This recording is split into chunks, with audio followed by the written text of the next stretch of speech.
It is very disappointing that Pokemon Scarlet and Violet have no dedicated post-game battle facility, but it is not surprising given the trajectory that the games have taken over the years. This focus has been gradually declining after the Battle Frontier's last appearance in Gen 4. There are still ultimate final boss type trainers, such as the famous encounter with Red on Mount Silver at the end of Gen 2, but these are accordingly spread relatively thin throughout the games. Alongside this decline, there has been a noted shift towards online competition, with subsequent games including more and more accessibility tools for building teams of Pokemon that can be viable in tournament play. And while it's never been explicitly stated, the picture starting to form here looks as though the shift to competitive play in VGC is taking over the role of endgame challenge facilities, and this can benefit the games in all sorts of ways. Online competition can keep the shelf life of games much longer, and the competition itself will stay fresh as players try to outdo each other, and the games can feel more social as you play and practice with other real players instead of NPCs.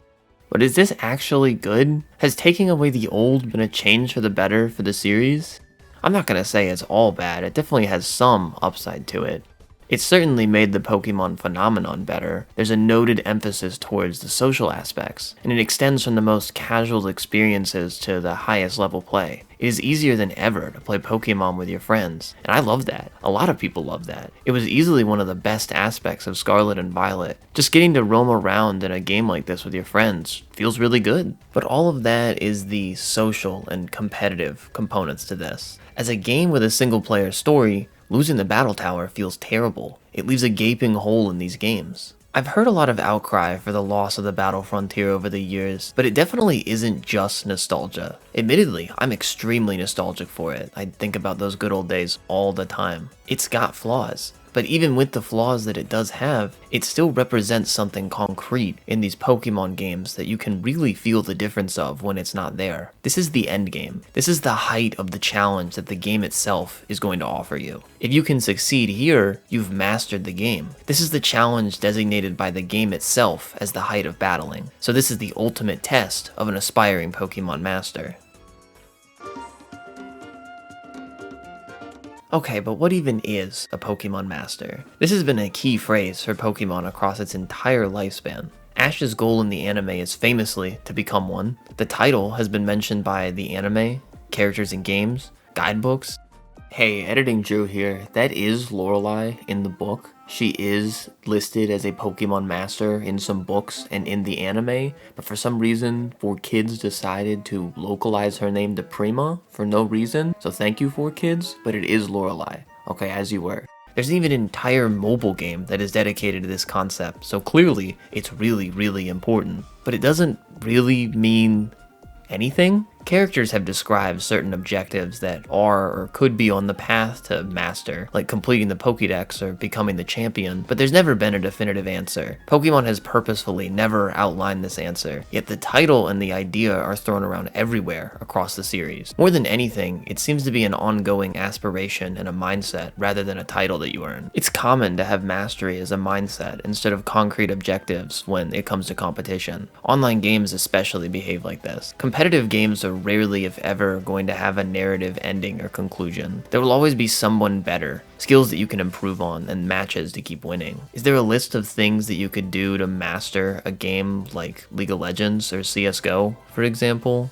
Possibly, but I think that answer would also differ from person to person, making it much more complicated. Games like this are great because they offer infinite possibilities for enjoyment and experience and growth. But there is a cost here, and it comes in the form of time. If there is no finish line, then the grind will fittingly never stop. So alternatively, a game with clearly outlined goals is great. The notion of beating a game is a huge one. You've overcome the obstacle, and now it's done. You have beaten the game. And to recenter this a bit, another seemingly lost Pokemon feature is the stars that appear on the trainer card and then act as the completion criteria in the older games. These are those ultimate challenges outlined by the game itself, with a strong variety of major things to do and see and accomplish. These are rewarded for completing the major objectives in the game, beat the main story, complete the Pokédex, go on a winning streak at the battle facility. These are the highest forms of achievement that you can accomplish in the game. And a complete trainer card doesn't mean that you're done, but you have essentially 100%ed the game according to its own rules. I think this raises an important question.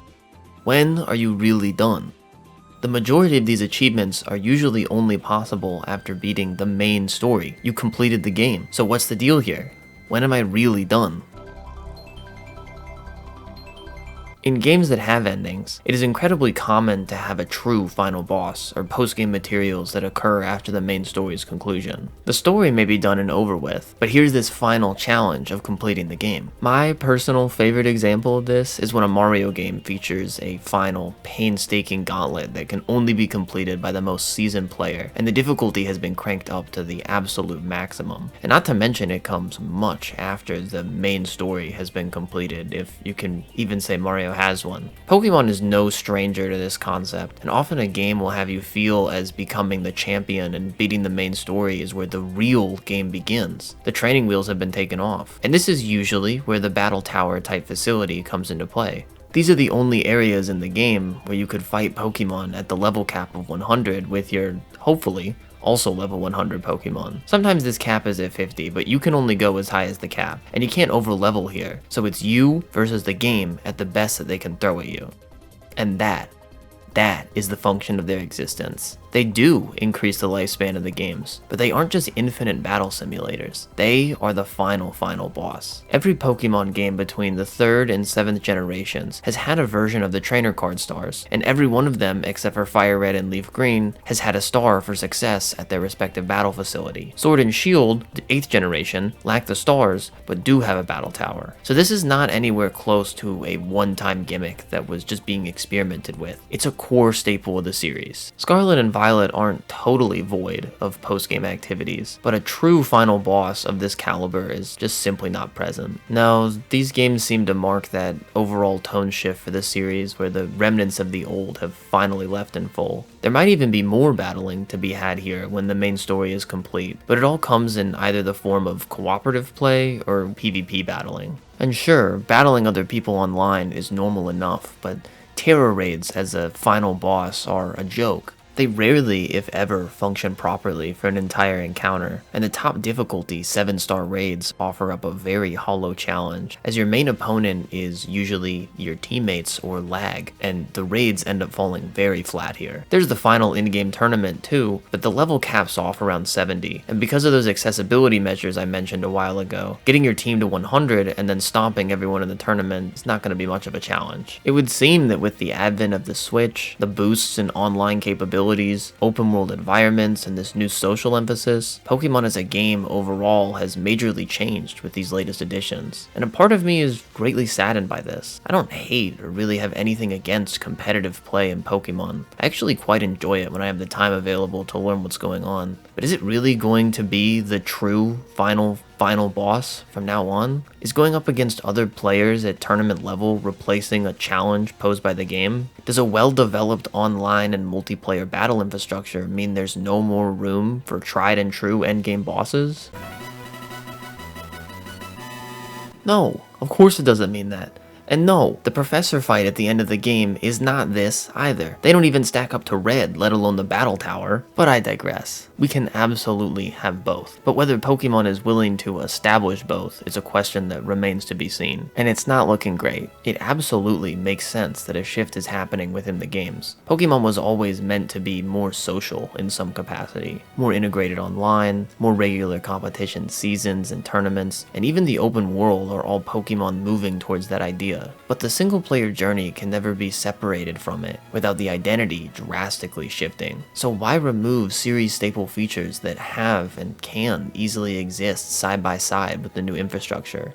And I know, there's a whole list of pessimistic reasons why that might be the case, but this does make me really so sad. I hope that Gen 9 is the one-time departure from the Battle Tower rather than being the new norm, or that some sort of replacement comes to be, because without them, Pokemon is a fundamentally different game. There's no way to beat a competitive meta like you can a final boss, and that is something that Pokemon desperately needs. I will sadly mourn the loss of the Battle Tower and what it means for the series.